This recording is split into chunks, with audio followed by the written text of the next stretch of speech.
मिट्टी की खुशबू। शहर की ऊंची इमारतों के बीच रहते रहते रवि को अक्सर लगता था कि उसकी सांसें घुट रही हैं। चमकती सड़कें, भागती गाड़ियां और मोबाइल की स्क्रीन सब कुछ होते हुए भी जीवन में कुछ अधूरा सा था।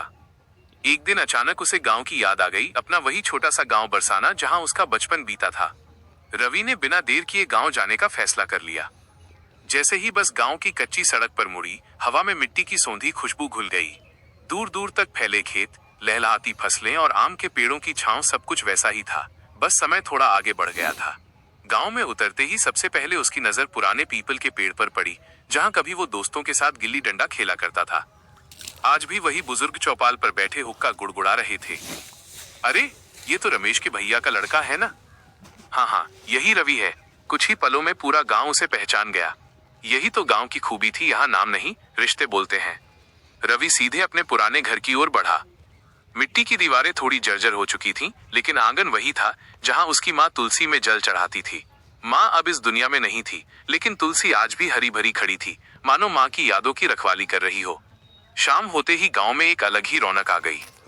बच्चे कबड्डी खेल रहे थे, कहीं ढोलक की थाप सुनाई दे रही थी। महिलाएं चूल्हे पर रोटियां सेंक रही थीं और हवा में ताजे खाने की खुशबू फैल रही थी। रात को चौपाल में बैठकर रवि ने गांव वालों की बातें सुनी। किसान की चिंता, फसल का हाल, बारिश की आस और साथ ही हंसी मजाक।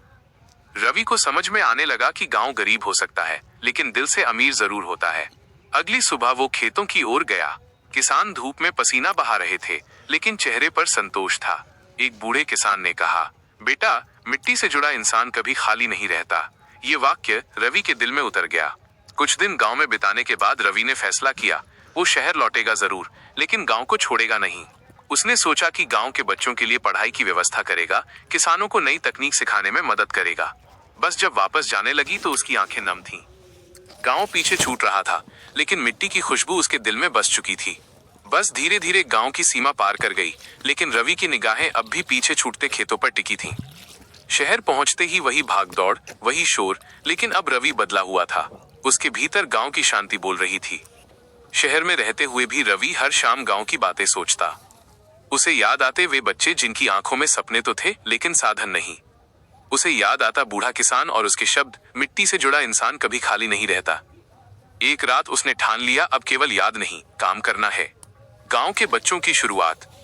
रवि ने सबसे पहले अपने पुराने स्कूल के मास्टर जी से संपर्क किया। गांव में बच्चों के लिए शाम की पढ़ाई शुरू करनी है, रवि ने कहा। कुछ ही दिनों में पीपल के पेड़ के नीचे एक छोटी सी पाठशाला शुरू हो गई। दरी बिछी, तख्ती आई और बच्चों की खिलखिलाहट से चौपाल फिर से जीवित हो उठी। शहर से रवि किताबें, कॉपियां और पुराने लैपटॉप लाने लगा। पहली बार गांव के बच्चों ने कंप्यूटर देखा। भैया, इसमें पूरी दुनिया दिखती है क्या? रवि मुस्कुरा दिया। हाँ, अगर पढ़ना सीख गए तो। किसानों की नई राह। अब रवि का ध्यान किसानों की ओर गया। उसने शहर से कृषि विशेषज्ञों को बुलाया। ड्रिप सिंचाई, उन्नत बीज और जैविक खेती की बातें हुई। शुरू में लोग हिचकिचाए। एक किसान बोला, बेटा, हमारे बाप दादा ऐसे ही खेती करते आए हैं।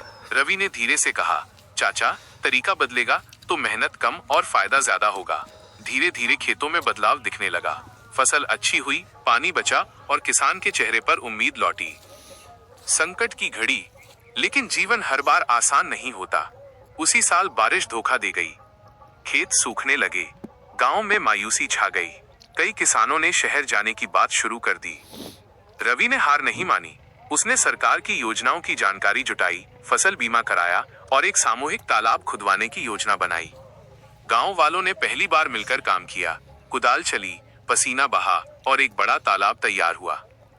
पहली बारिश। कुछ महीनों बाद आसमान में काले बादल घिर आए।